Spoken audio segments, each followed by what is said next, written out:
بیلابیلو پاکستانی رسینو ویلي چې ترقیاتي بجټ کې د 1200 ارب روپو د اضافي سپارښتنه شوې او د پرمختیایي منصوبو لپاره 3992 ارب روپۍ بیل کړې شوې دي. د 110 ارب ډالرو د بهرني قرضو سره مخ د پاکستان حکومت دا بجټ په داسې حال کې قومي اسمبلی ته وړاندې کړی چې دا هیواد د اقتصادي بحران څخه د بچ کېدو لپاره د نړیوالې مالیاتي ادارې IMF نه نږدې د 8 ارب ډالرو قرضو اغوستلو هڅې کوي.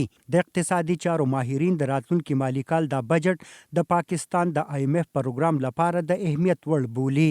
جو بجټ ہے دا بجټ د IMF د چوکاټ دننه جوړ کړی شوی دی او د دې یو مهم مقصد دا هم وو چې حکومت غوښتل چې IMF ته د سټرکچر اصلاحاتو په اړه باور ورکړي چې هغه په دې لړ کې سختو فیصلو کولو ته تیار دی او زما په خیال دا د IMF سره د نوې قرض پروګرام په لوري اولنې ګام دی. حکومت راتلونکي مالي کال کې د ترقیاتي منصوبو لپاره د 932 ارب روپو د نور پور ترلاسه کولو پریکړه هم کړې ده چې د هغې په بنیاد به وفاقي حکومت 314 ارب روپۍ کورنۍ او 900 ارب روپۍ بهرنۍ قرضې اخلي. همداشان د بجټ کې د ټیکسونو ترلاسه کولو هدف 12.9 ټریلیون روپۍ ښودل شوی او د سود او قرضو د ستنولو اندازه 9.5 ټریلیون روپۍ ښودل شوې ده.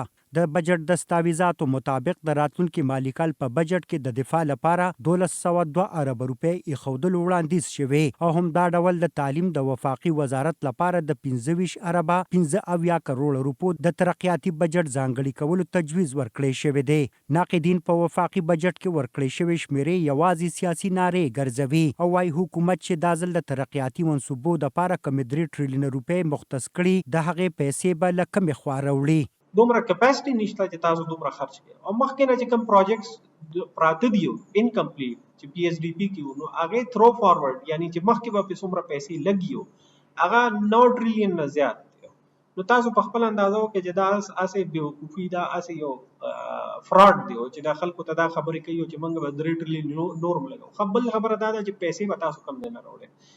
اوس هم په دې کال کې دا اوس چې کوم مالی سال اوس به په 30 جون باندې ختم شي نو په دې کې هم تقریبا 9 ټریلیون روپۍ خو تاسو قرضې واغشته بانک نه په 22% باندې نو هغې نه قرضو بوج نورم زیات شو. رسینو د بجټ دستاویزاتو په حواله ویلي چې په بجټ کې د سرکاري ملازمانو تنخواګانې د 10 نه نیولې تر 15% پورې د اضافي وړاندیز شوی دی. حکومت د توانایي په څانګه کې د رعایتونو ورکولو لپاره په بجټ کې 800 ارب روپۍ د بیلولو تجویز ورکړی دی.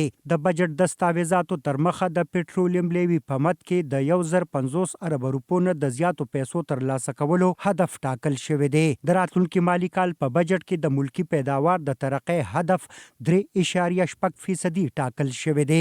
ارشد حسین، وایس اف امریکا، ډیوا، اسلام آباد.